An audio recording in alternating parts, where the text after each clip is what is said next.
Hi everyone, Allison here with Ambassador. Today we're going to talk a little bit about tariffs. So we've been getting a lot of questions, or at least I've been getting a lot of questions from folks about how tariffs are impacting the wine business. You're seeing a lot, obviously, of things going up in price. A lot of different goods and commodities are going up in price. And the wine business is no exception to that. With the uncertainty that exists out there in the marketplace, it's important to understand that you're probably going to see the price of a bottle of wine start to inch up. And the reason for that is simply because most of the packaging that we use for our wine comes from other countries. So, for example, the glass that we get comes from China, comes from Mexico. There is some domestic glass that's produced, but it is much more expensive than what we are able to source from overseas. And then also the capsule that you see here. These typically come from Spain. So again, price on that is going to be going up. All of these things combined, not even to mention the fact that our barrels typically come from France, so there's going to be an increased cost on those, which are already very expensive.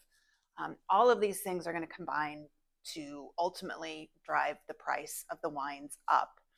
We're trying really hard to keep our prices as stable as possible. And so many things have changed recently.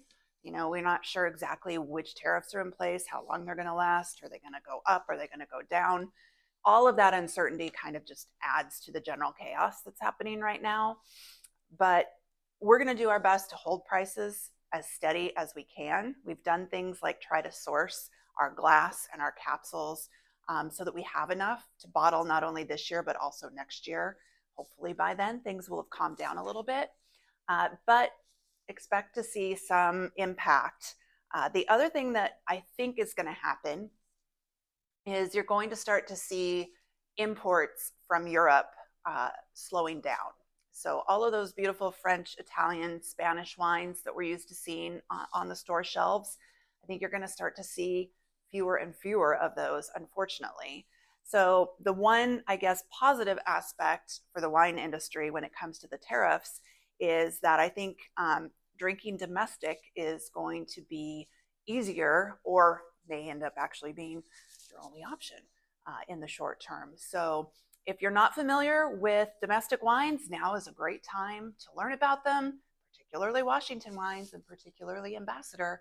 Look for us on a store shelf near you or visit our website.